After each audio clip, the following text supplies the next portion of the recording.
Greetings from the campus of LSU Eunice. Welcome back to the next writing assignment for English 1002. We're moving on to Explication. I'm going to ask you to have a couple of resources handy that I'm going to be referring to. Chapter 39 in the Kennedy and Gioia Anthology, Literature and Introduction to Fiction, Poetry, and Drama. That chapter, at least the first 15 or so pages of it, has everything that you need as far as suggestions, instructions, and examples for writing the explication. It's an excellent guide. You can't go wrong. The other resource I'd like you to have handy is the Pocket Style Manual. If you took English 1001 last semester, or the semester before, this was the book you used for the English 1001 as the handbook. I'm going to be referring to section 32B, which is the section that covers the MLA style for works cited. Okay, have those two resources. And by the way, if you don't have this book, I'm not saying you can't get through this assignment without it. You'll need some good reference book to help you with the MLA citation style, both for in-text citations in the text of the paper, and for citations at the end of the paper on the works cited page. If you don't have this, you can use something else. Make sure that it is post-2009, because in 2009 the rules were rewritten. So you want to make sure that you're using an up-to-date manual that shows the MLA style. Okay, so you don't have to use this. This is the one I'm going to be referring to as far as page numbers in our drafting and responding. But you can get by without it. If I had a preference to tell you, I would wish that you had this, because you'll be on the same page with everyone else. And it's not too late to get that from the bookstore before we do the documented essay. Whether you live locally or whether you have to order your materials online. All right, back to chapter 39 in Kennedy and Gioia's textbook.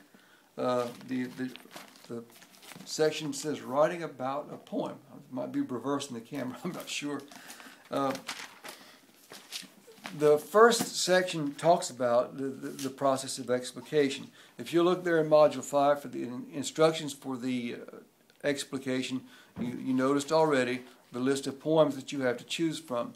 That list of poems was deliberately chosen to be poems that are not too long, not too short, not too complex for you to treat in a paper of 1,000 words length or so. I may approve another poem. If there's another poem that you run across that you would prefer to write about, check with me for permission and I may approve that.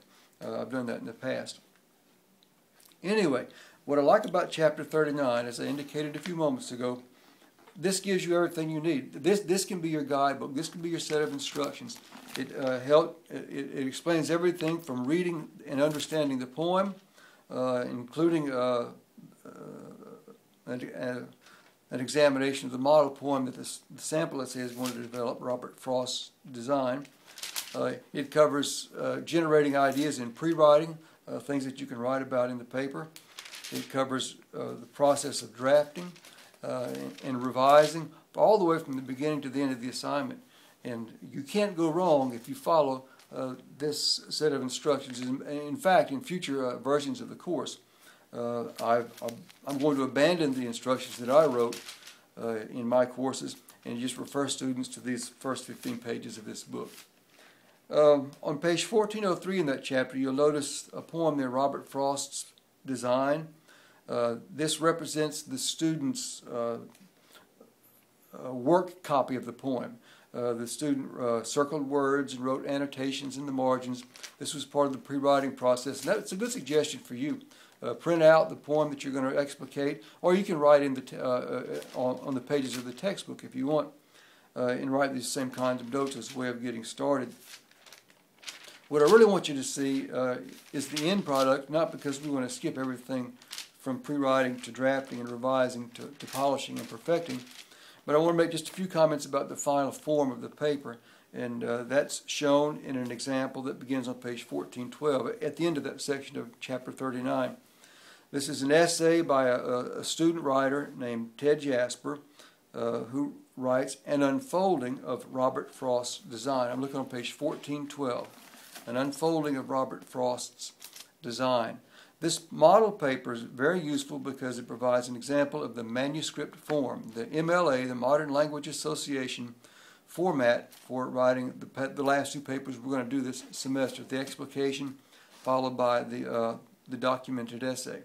You notice the last name, page number, header in the upper right. You notice the conventions of the heading. You notice the entire paper, all sections of the paper are double spaced. Nothing is double spaced. Nothing is triple spaced. It's all double spaced. From the beginning to the end, look on page 1414. The last page is the works cited page. And that's also an example of what your works cited page might look like as far as form.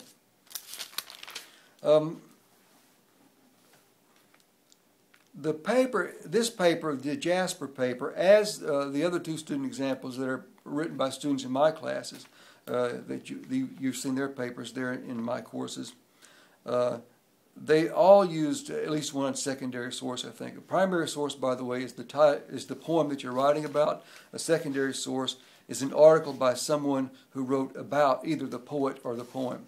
So primary source is the poem. The secondary source would be critical articles written about the poet or the poem. You're not required to use secondary sources in this assignment. You are allowed to. What you have to be alert to is the danger and the possibility of getting into plagiarism issues. That's why we have to be very careful in our paper to use in-text citations. As you will see, look on page 1413 in the textbook. In that second paragraph, it starts off the sentence, "So far, the poem has portrayed a small frozen scene with the dimpled killer holding his victim as innocently as a boy holds a kite. Already, Frost has hinted that nature may be, as Radcliffe Squires suggests, then a quotation, nothing but an ash-white plain without love or faith or hope, where ignorant appetites cross by chance," then end quote. The quotation marks and signify these are words of the person who's introduced at the beginning of the quotation, Radcliffe Squires. If you look on page 1414 at the works cited page, look in the works cited list, the last name Squires, and you'll see that Radcliffe Squires is a critic who wrote a book about the major themes of Robert Frost, and there's the citation information that's there. I'm not going to make a big issue about getting the citation formats perfect on this assignment. We're going to work in that direction. You're going to use the examples. I'm going to coach you through it as you draft and post. We'll be much more particular about that when we do the research project later with the works cited. But right now, the important thing is for you to understand, if you refer to another source to get ideas for your writing, and you use those ideas in your writing, whether you use direct quotations or whether you paraphrase or whether you summarize the other source, you're obligated to provide an in-text citation to give credit to the source by the name of the author that you're referring to.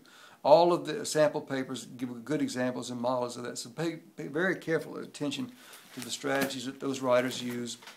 Here Jasper and the other two written by student writers in English 1002 as they give credit and acknowledge the sources they're referring to.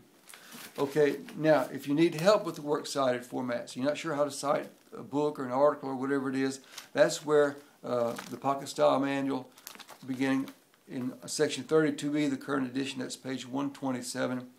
There's a long section that goes there showing you examples of all the different types of sources that you might use. It shows you how to write the citation, where to put the author's name, where to put the title, whether to italicize or use quotation marks, all of those details that you're going to become very familiar with in the coming weeks as we go downhill very fast in English 1002. Okay, I wanted you to see that section in Kennedy and Shoya's book, especially chapter 39. That's the guideline. That's going to be your saving grace, I think, for understanding how to do the assignment, and also suggestions on how to work with things. Okay, we have a lot to do. I'll see you in the forums. Good luck.